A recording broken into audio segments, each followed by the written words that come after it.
everyone, welcome to Learning with. Last video में cell membrane की details study के बाद आज हम बात करने वाले हैं अपने सेल के नेक्स्ट स्ट्रक्चर की, that is nucleus. Cell membrane के साथ ही न्यूक्लियस जो होता है वो ऑलमोस्ट हर एक सेल में प्रेजेंट होता है, और अगर न्यूक्लियस प्रेजेंट नहीं होगा तो आपका सेल एग्जिस्ट नहीं कर पाएगा। लेकिन फिर आप लोग कहोगे कि अभी आपने प्रोकैरियोटिक में तो बोला था कि न्यूक्लियस तो होता ही नहीं है, तो फिर न्यूक्लियस कहाँ से आ गया? एक्चुअली न्यूक्लियस जो होता है वो प्रोकैरियोट्स में भी होता है, लेकिन डेवलप्ड नहीं होता, उसकी मेम्ब्रेन नहीं होती, जो उसके अंदर का मटेरियल है वो तो प्रेजेंट होता है। तो न्यूक्लियस भी ऑलमोस्ट हर टाइप के सेल में प्रेजेंट होता है। तभी बात करते हैं सबसे पहले न्यूक्लियस के स्ट्रक्चर की। न्यूक्लियस एक लार्ज सर्कुलर स्ट्रक्चर होता है जो एक सेल में प्रेजेंट होता है। बेसिकली ये डबल मेम्ब्रेनस होता है। इसको डबल मेम्ब्रेनस होने का रीजन क्या है? प्रोटेक्शन, है ना, कि अंदर का जो मटेरियल है वो बाहर न जाए, बाहर का जो मटेरियल है वो अंदर ना आए, उसको प्रोटेक्टेड, जो अंदर का मटेरियल है वो प्रोटेक्टेड रहे, इसके लिए डबल मेम्ब्रेनस स्ट्रक्चर होता है जो एक एनवेलप की तरह काम करता है। हम कभी बाहर जाते हैं किसी पार्टी में, तो हमें पैसे अगर किसी को देने होते हैं तो हम डायरेक्टली कैश नहीं देते, हम उसे एनवेलप में देते हैं, सो दैट जो मनी है वो प्रोटेक्टेड रहे। सिमिलरली ये जो आपका मेम्ब्रेन है, ये जो आपकी मेम्ब्रेन है, ये आपको प्रोटेक्शन देती है, ये आपके न्यूक्लियस को प्रोटेक्शन देती है, इसके अंदर के मटेरियल को प्रोटेक्शन देती है, ताकि अंदर का मटेरियल बाहर न चला जाए, बाहर का मटेरियल पूरे का पूरा अंदर ना आ जाए। बट कुछ केसेस में ऐसा भी तो होता है ना कि पैसे का आना जाना जरूरी है। अगर एनवेलप आप खोल नहीं सको तो क्या होगा कि पैसा अंदर का अंदर ही रह जाएगा, आप उसे यूज ही नहीं कर पा रहे हो, तो क्या मतलब है?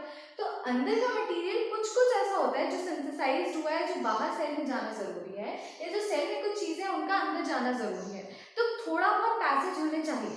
तो वो पैसेज फैसिलिटेट करने के लिए इस मेम्ब्रेन के बीच में छोटा सा जगह होती है, छोटी सी स्पेस होती है, इस पोर को हम कहते हैं न्यूक्लियोपोर। ठीक है, these pores which are present between the membranes, these pores are known as nucleopores. अब ये जो न्यूक्लियस की मेम्ब्रेन है ये क्या होती है? डबल मेम्ब्रेनस होती है। एक आउटर मेम्ब्रेन होती है जो आपको बाहर साइड में दिख रही है, और एक इनर मेम्ब्रेन होती है जो आपको इनर साइड में दिख रही है। ये जो मेम्ब्रेन होती है ये सेल्फ भी रहती है, खुद से बिना किसी से टच किए साइटोप्लाज्म कांटेक्ट में भी रहती है। बट कुछ कुछ पार्ट जो होता है न्यूक्लियस के मेम्ब्रेन का वो एंडोप्लाज्मिक रेटिकुलम से भी अटैच होता है। आपने कभी कुछ स्ट्रक्चर्स देखे होंगे न्यूक्लियस के, तो आपने देखा होगा कि वो उसकी जो मेम्ब्रेन है वो इस तरीके से एंडोप्लाज्मिक रेटिकुलम के साथ अटैच्ड रहती है। ये आपका ईआर है, ठीक है, it can be rough ER और स्मूथ ईआर, जो अपन बाद में पढ़ेंगे डिटेल में। अभी बेसिकली आपको ये समझना जरूरी है कि जो मेम्ब्रेन का आउटर पार्ट है ये इसका कुछ कुछ पार्ट जो होता है वो एंडोप्लाज्मिक रेटिकुलम से इंटैक्ट रहता है, कंबाइंड जॉइंट रहता है ना। जैसे आपने देखा कि सेल के अंदर फ्लूइड स्ट्रक्चर होता है जिसे साइटोप्लाज्म कहते हैं।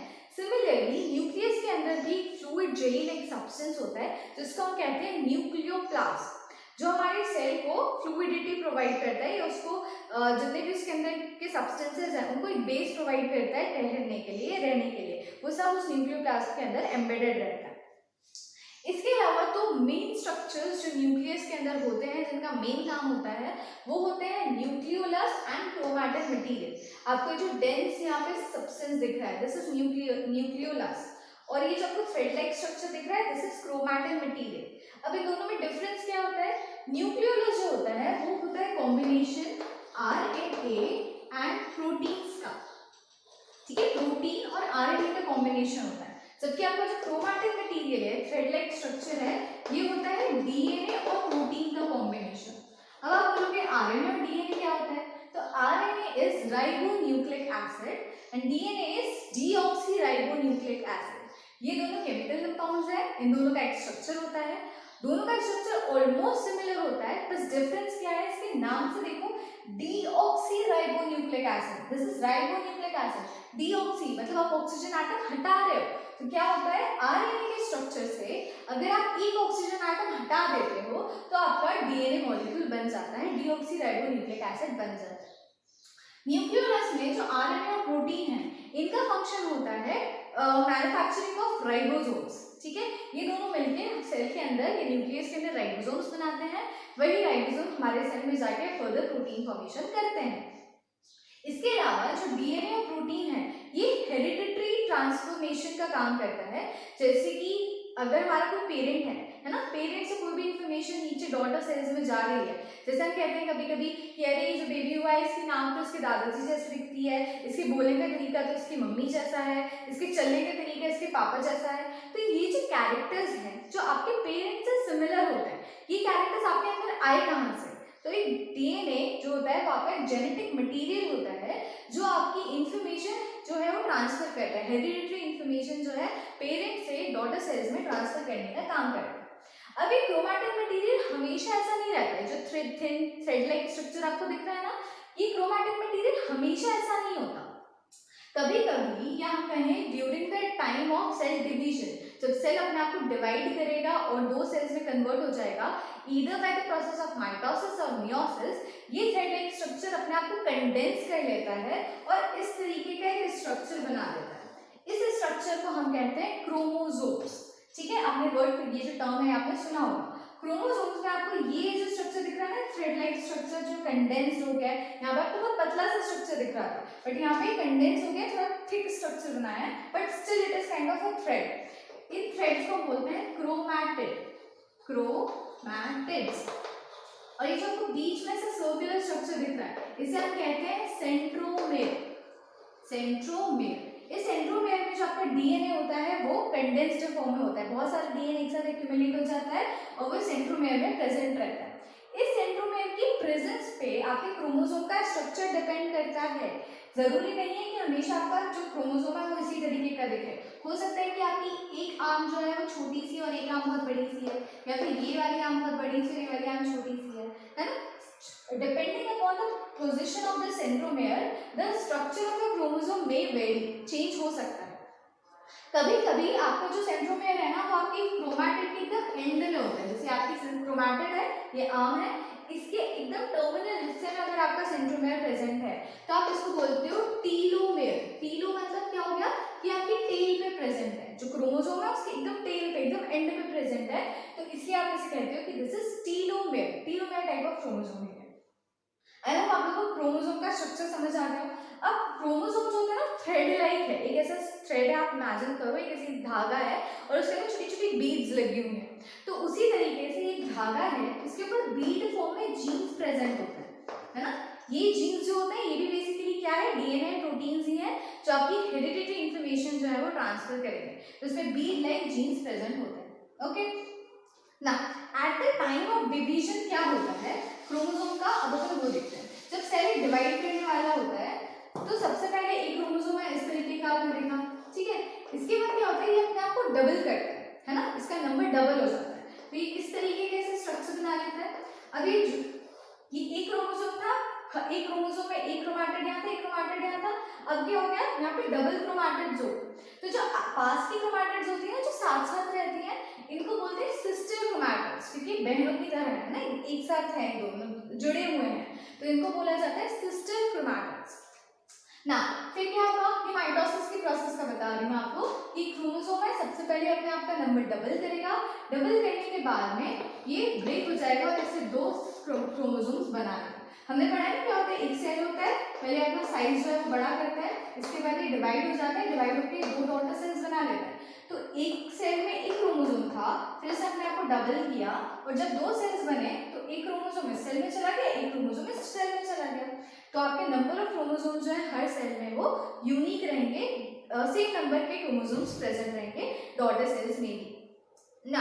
हर एक स्पीशी जो है उसमें नंबर ऑफ क्रोमोसोम जो होता है ना वो डेफिनाइट होते हैं, इट कैन नॉट चेंज। जैसे अगर हम ह्यूमन बींग्स की बात करें तो ह्यूमन बींग्स में टोटल 46 क्रोमोसोम्स होते हैं, है ना। अगर हम रैट्स की बात करेंगे तो उसमें क्रोमोसोम का नंबर डिफरेंट होगा, किसी और स्पीशी में क्रोमोसोम का नंबर डिफरेंट होगा। अगर इनका नंबर आप जरा सा भी चेंज करो, जैसे 46 की जगह मान लो 45 क्रोमोसोम्स हैं या 47 क्रोमोसोम्स हैं, तो ये एबनॉर्मल कंडीशंस होती हैं। नॉर्मल ह्यूमन बीइंग वो व्यक्ति नहीं रहेगा, उसमें कुछ एक्स्ट्रा कैरेक्टर्स या कुछ कैरेक्टर्स की डेफिशिएंसी हो जाएगी, ठीक है। तो बेसिकली जितने भी एक स्पीशी के व्यक्ति होंगे, एक स्पीशी को बिलोंग करने वाले जितने भी पर्सन होंगे, उन सब में नंबर ऑफ क्रोमोसोम सेम रहेगा। हमारे बॉडी के हर एक सेल में टोटल 46 क्रोमोसोम ही प्रेजेंट है, ठीक है। अब 46 क्रोमोसोम जो होते हैं ना ये 23 के पेयर्स में होते हैं। हमारी बॉडी में all the chromosomes are present in pairs, है ना। 46 है, टोटल 23 का एक, 23 का एक, जो एक जैसा स्ट्रक्चर होगा वो दोनों आपस में कंबाइन हो जाते हैं। फिर दो एक स्ट्रक्चर दूसरे स्ट्रक्चर से सिमिलर है वो कंबाइन हो जाते हैं। तो टोटल 23 जो क्रोमोसोम्स है वो दूसरे 23 क्रोमोसोम्स के साथ कंबाइन होके और 46 क्रोमोसोम बनाते हैं। तो जब हमारे क्रोमोसोम्स पेयर्स में प्रेजेंट होते हैं, है ना, पेयरिंग करते हैं, तो आप उनको बोलते हो they are diploid chromosomes. Diploid का मतलब क्या हो गया, डाय मतलब होता है टू, तो टू के पेयर्स में प्रेजेंट है तो आप उसे बोलोगे कि दीज आर डिप्लॉइड। लेकिन हमेशा जरूरी नहीं है कि वो पेयर में ही रहें। जैसे in the case of our gametes, जब स्पर्म या ओवम फॉर्मेशन होता है तो वो माइटोसिस की प्रोसेस से नहीं होता, वो मियोसिस की प्रोसेस से होता है। माइटोसिस में हमने देखा कि नंबर ऑफ क्रोमोसोम सेल में सेम आ गए, इसमें भी 1 था तो इसमें भी 1 आ गया। लेकिन इन द केस ऑफ मियोसिस जो नंबर ऑफ क्रोमोसोम्स होते हैं वो हाफ हो जाता है ना। अगर हमारी पूरी बॉडी में 46 क्रोमोसोम्स हैं तो स्पर्म्स में 23 क्रोमोसोम्स होंगे और ओवम्स में भी 23 होंगे, हाफ हो जाते हैं। ये हाफ क्यों होता है, क्योंकि हमें पता है कि नया जो बेबी बनेगा वो स्पर्म और ओवम के कॉम्बिनेशन से बनेगा। तो स्पर्म के 23, ओवम के 23 मिलके टोटल 46 बन गए। तो जो बेबी होगा उसके अंदर टोटल 46 क्रोमोसोम ही रहेंगे। मान लीजिए ऐसा ना होता, स्पर्म में भी 46 होते, ओवम में भी 46 होते, तो जो बेबी होता उसमें तो टोटल 92 हो जाते ना। तो इतने ज्यादा क्रोमोसोम्स नहीं चाहिए, वरना बेबी जो होगा वो एबनॉर्मल हो जाएगा। ठीक है, ह्यूमन बीइंग्स की एक खासियत है कि इसके अंदर जितने भी क्रोमोसोम्स होंगे वो टोटल 46 ही होंगे ना। अगर पेयरिंग में नहीं है, जैसे मैंने अभी आपको बताया कि गैमेट्स में जो क्रोमोसोम्स होते हैं वो पेयर नहीं बना पाते, ये 23 के पेयर्स होते हैं तब 46 होते हैं, अब सिर्फ 23 हैं, पेयर बनाने के लिए कोई है ही नहीं। तो जब कोई क्रोमोसोम सिंगल रह जाए, उसके पास पेयर बनाने के लिए कोई पार्टनर ना हो, तब आप उसे बोलते हो दैट इज हैप्लॉइड क्रोमोसोम है वो। ठीक है, that chromosome is haploid, single chromosome है, उसके साथ पेयर करने के लिए कोई नहीं है। ठीक है, आई होप आप लोगों को क्रोमोसोम का स्ट्रक्चर, न्यूक्लियस का structure, haploid, diploid, number of chromosome, ये सब कुछ आपको क्लियर हो गया। अब अगर हम फंक्शन की बात करें कि न्यूक्लियस का क्या फंक्शन होता है, तो we all know that nucleus is known as the director of the cell. जैसे हमारा ब्रेन होता है ना डायरेक्टर ऑफ द बॉडी, इसी तरीके से एक सेल में न्यूक्लियस जो होता है वो डायरेक्टर होता है। उस सेल के जितने भी ऑर्गेनेल्स हैं उन सबको इंफॉर्मेशन देता है, उनको टास्क प्रोवाइड करता है कि आपका काम ये है आप ये करो, आपका काम ये है आप ये करो, कब काम स्टार्ट करना है, कब काम को स्टॉप करना है, ये सारी इंफॉर्मेशन भी हमारा न्यूक्लियस हमारे डिफरेंट सेल ऑर्गेनेल्स को प्रोवाइड करता है। इसके अलावा मेन एक और जो बेसिक आप फंक्शन देख सकते हो वो है हेरिडिटरी कैरेक्टर्स के ट्रांसफर का, कि पेरेंट से जो भी हेरिडिटरी इंफॉर्मेशन है वो डॉटर सेल्स में जा रही है। पेरेंट का ही तो क्रोमोसोम था ना जो डिवाइड हुआ डॉटर सेल्स में गया, तो इंफॉर्मेशन जो होगी वो ऑलमोस्ट सेम जा रही है हमारे सेल्स में, है ना। तो यही जो इंफॉर्मेशन का ट्रांसफर है इसी को हम कहते हैं हेरिडिटरी ट्रांसफॉर्मेशन। ठीक है, तो ये जो होता है ये भी हमारे कौन करवाता है, न्यूक्लियस। इसके अलावा मैंने आपको बताया कि आरएनए और प्रोटीन्स मिलकर राइबोसोम फॉर्मेशन करते हैं, तो राइबोसोम का फॉर्मेशन भी न्यूक्लियस करवाता है। प्लस राइबोसोम का मेन फंक्शन क्या होता है, प्रोटीन फॉर्मेशन का, तो न्यूक्लियस हमारा प्रोटीन फॉर्मेशन में भी हेल्पफुल होता है। ठीक है, तो आई होप आप लोगों को फंक्शन, स्ट्रक्चर, न्यूक्लियस के बारे में जितनी भी डिटेल थी समझ आ गई होगी। अब हम अपनी नेक्स्ट वीडियो में बात करेंगे next structure that is cytoplasm की। तब तक के लिए अपना ध्यान रखिए, खुश रहिए, मुस्कुराते रहिए, बाय बाय।